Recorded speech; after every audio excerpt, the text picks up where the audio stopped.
Oke. Halo teman-teman, perkenalkan kami dari kelompok 10 akan mempresentasikan hasil presentasi kami dengan judul Teori Keagenan. Dan anggotanya saya Miranda Gagola, ada Amelia Novita, Sonia Rima, Yuwana Simanjuntak. Berikut kami akan menjelaskan penjelasannya. Teori keagenan. Yuk. Pengertian dari teori keagenan itu, menurut Jensen dan McLean tahun 1967 mendefinisikan teori keagenan sebagai hubungan antara agen dan prinsipal, agen sebagai manajemen dan prinsipal sebagai pemilik usaha. Di dalam hubungan keagenan terdapat suatu kontrak di mana satu orang atau lebih memerintah orang lain untuk melakukan suatu jasa atas nama prinsipal dan memberi wewenang kepada agen untuk membuat keputusan yang terbaik bagi prinsipal. Adapun tujuan dari teori keagenan, yang pertama ada meningkatkan kemampuan individu, baik prinsipal maupun agen, dalam mengevaluasi lingkungan di mana keputusan harus diambil. Yang kedua ada mengevaluasi hasil dari keputusan yang telah diambil guna mempermudah pengalokasian hasil antara prinsipal dan agen sesuai dengan kontrak kerja. Kemudian ada secara garis besar teori agensi dikelompokkan menjadi dua, yaitu yang pertama positive agent research, memfokuskan pada identifikasi situasi di mana agen dan prinsipal mempunyai tujuan yang bertentangan dan mekanisme pengendalian yang terbatas hanya menjaga perilaku self-serving agent secara eksklusif. Kelompok ini hanya memperhatikan konflik tujuan antara pemilik dengan manajer. Yang kedua ada principal agent research, memfokuskan pada kontrak optimal antara perilaku dan hasilnya. Secara garis besar, penekanan pada hubungan prinsipal dan agent. Principal agent research mengungkapkan bahwa hubungan agent prinsipal dapat diaplikasikan secara lebih luas. Misalnya, untuk menggambarkan hubungan pekerja dan pemberi pekerja, lawar dengan kliennya, auditor dengan audit. Teori agensi tidak dapat dipisahkan dari kedua belah pihak di atas, baik prinsipal maupun agent merupakan pelaku utama. Keduanya mempunyai bergaining posisi masing-masing dalam menempatkan posisi, peran, dan kedudukannya. Prinsipal sebagai pemilik modal memiliki akses pada informasi internal perusahaan, sedangkan agent sebagai pelaku dalam praktik operasional perusahaan mempunyai informasi tentang operasi dan kinerja perusahaan secara real dan menyeluruh. Teori keagenan mengatakan sulit untuk mempercayai bahwa manajemen akan selalu bertindak berdasarkan kepentingan pemegang saham, sehingga diperlukan monitoring dari pemegang saham. Shareholder atau prinsipal mempekerjakan agen untuk melaksanakan tugas termasuk pengambilan keputusan ekonomi dalam lingkungan yang tidak pasti seperti perusahaan dalam kondisi finansial distress. Agen sebagai seorang manajer akan mengambil keputusan untuk melakukan berbagai strategi guna mempertahankan kelangsungan usaha perusahaan. Di sisi lain, agen merupakan pihak yang diberi wewenang oleh prinsipal berkewajiban mempertanggungjawabkan apa yang telah diamanahkan kepadanya. Teori keagenan menyatakan bahwa dalam pengelolaan perusahaan selalu ada konflik kepentingan, yaitu manajer dan pemilik perusahaan, manajer dan bawahannya, pemilik perusahaan, dan kreditor. Oleh karena itu, dibutuhkan adanya pihak yang melakukan proses pemantauan dan pemeriksaan terhadap aktivitas yang dilakukan oleh pihak-pihak tersebut. Selanjutnya akan dilanjutkan oleh teman saya, Yuwana Simanjuntak. Penerapan teori keagenan. Penerapan teori agen dalam konteks yang luas seringkali merujuk pada konsep di berbagai bidang seperti ilmu komputer, psikologi, ekonomi, dan ilmu sosial. Secara umum, teori agen mengacu pada model atau entitas yang bertindak otonom, mampu mengambil keputusan, dan berinteraksi dengan lingkungan atau agen lainnya. Ini sering digunakan dalam simulasi komputer untuk memodelkan perilaku kompleks dalam sistem yang terdiri dari banyak entitas yang berinteraksi. Penerapan teori agen dalam bidang ilmu komputer mengacu pada studi dan pengembangan sistem komputasi yang mirip dengan entitas yang dapat bertindak secara otonom untuk mencapai tujuan tertentu. Ini melibatkan penggunaan konsep-konsep dari ilmu pengetahuan komputer seperti kecerdasan buatan, pemrograman multi-agens, dan sistem berbasis agen. Contoh aplikasi termasuk sistem pengaturan lalu lintas cerdas, analisis data berbasis agen untuk prediksi pasar, dan sistem rekomendasi yang menyesuaikan diri. Penerapan teori agen dalam ilmu psikologi menyoroti bagaimana individu dan kelompok bertindak secara otonom untuk mencapai tujuan mereka. Teori ini memungkinkan para psikolog untuk memodelkan perilaku kompleks dari sudut pandang agen yang mempertimbangkan faktor-faktor seperti motivasi, tujuan perspektif, dan interaksi dengan lingkungan. Contoh aplikasi teori agen dalam psikologi termasuk simulasi perilaku individu dalam situasi sosial, analisis dinamika kelompok, dan pemodelan perilaku konsumen berdasarkan preferensi individu.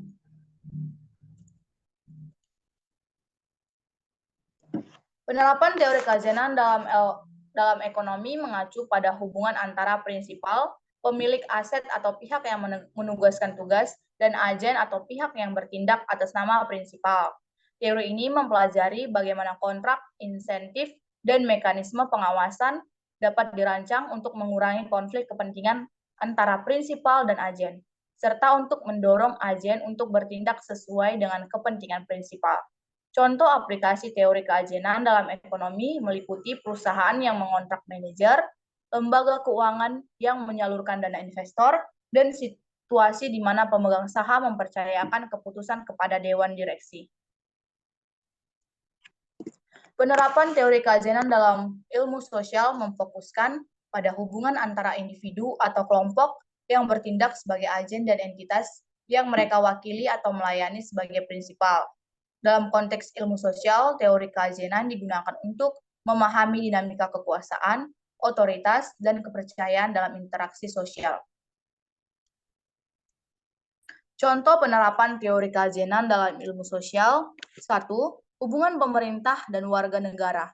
Pemerintah bertindak sebagai agen yang mewakili kepentingan masyarakat atau prinsipal.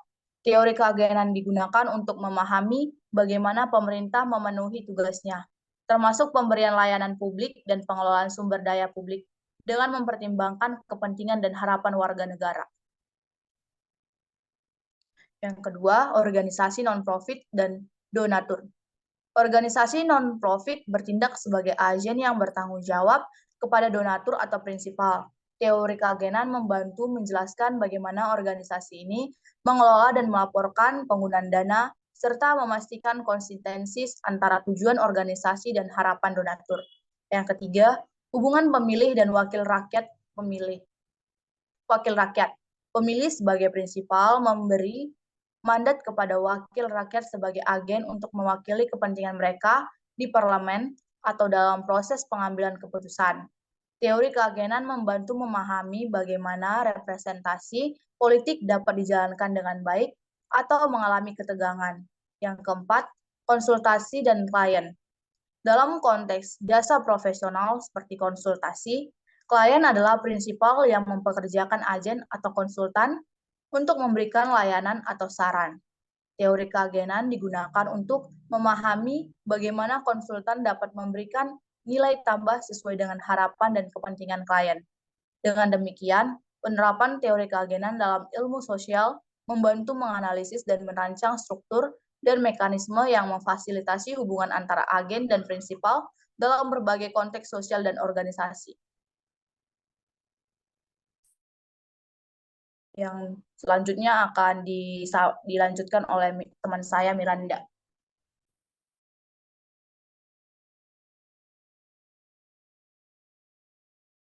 Yaitu selisih antara agen dan prinsipal. Selisih antara agen dan prinsipal bisa terjadi karena adanya perbedaan kepentingan, informasi, atau insentif antara keduanya. Teori yang mengkaji hubungan ini dikenal sebagai teori keagenan atau agensi teori. Berikut beberapa alasan mengapa selisih ini bisa terjadi.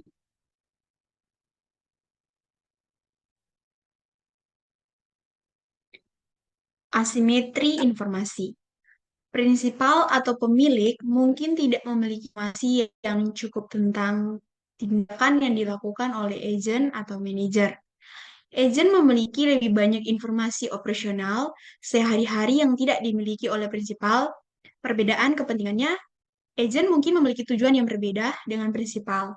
Misalnya, prinsipal ingin memaksimalkan laba atau nilai perusahaan, sedangkan agen mungkin lebih tertarik pada kompensasi, keamanan kerja, atau pengembangan karir. Masalah moral hazard. Agen mungkin mengambil risiko yang tidak sejalan dengan kepentingan prinsipal karena agen tidak menanggung sepenuhnya akibat dari tindakan tersebut. Masalah seleksi adverse terjadi ketika prinsipal tidak bisa sepenuhnya mengamati atau menilai kualitas agen sebelum kontrak dibuat. Hal ini bisa menyebabkan prinsipal memilih agen yang kurang kompeten atau yang tidak memiliki kepentingan yang sejalan.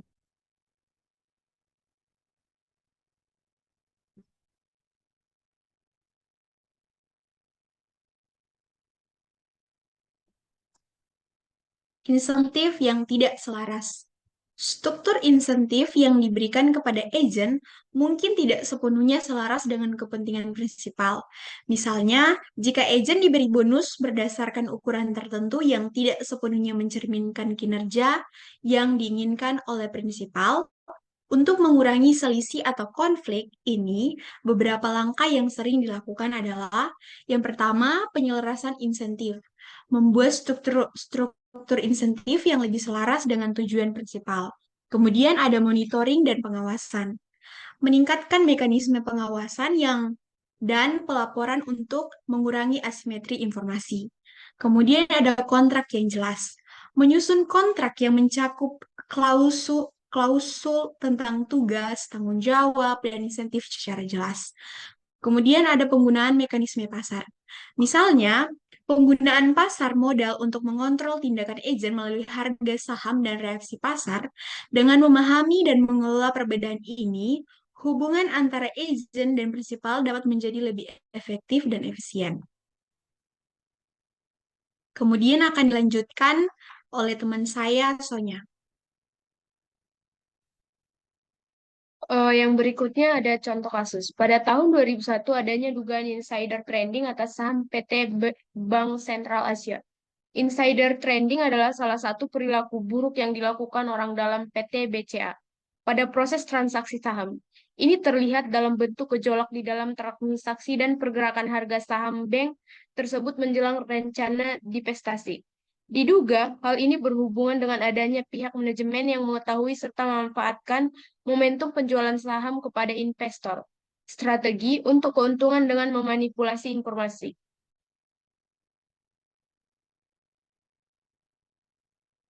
Praktik perdagangan dengan menggunakan hak akses informasi oleh orang dalam atau inside information ini merupakan bentuk pelanggaran terhadap salah satu prinsip GCG, yaitu kewajaran atau fairness.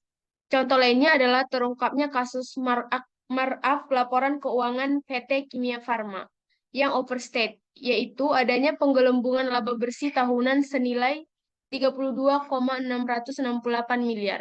Karena laporan keuangan yang seharusnya 99,594 miliar ditulis menjadi 132 miliar.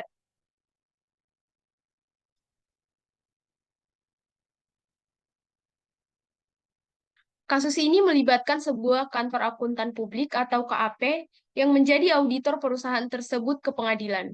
Meskipun KAP tersebut yang berinisiatif memberikan laporannya overstate atau Tijer DKK 2003.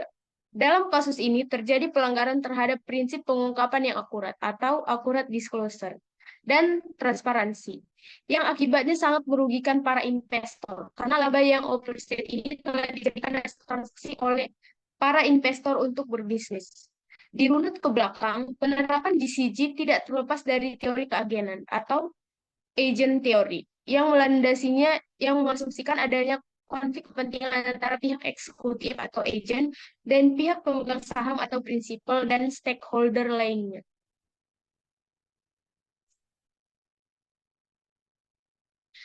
Pihak eksekutif perusahaan yang mestinya bertindak untuk kepentingan pemilik tidaklah selalu menjalankan semuanya dengan amanah yang dibebankan ke pundaknya.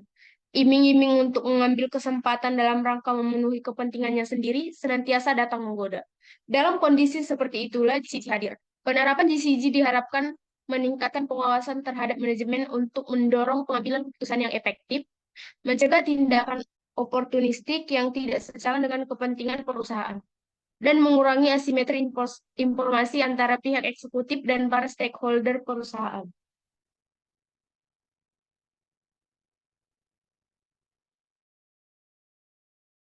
Terima kasih, itu saja presentasi dari kami.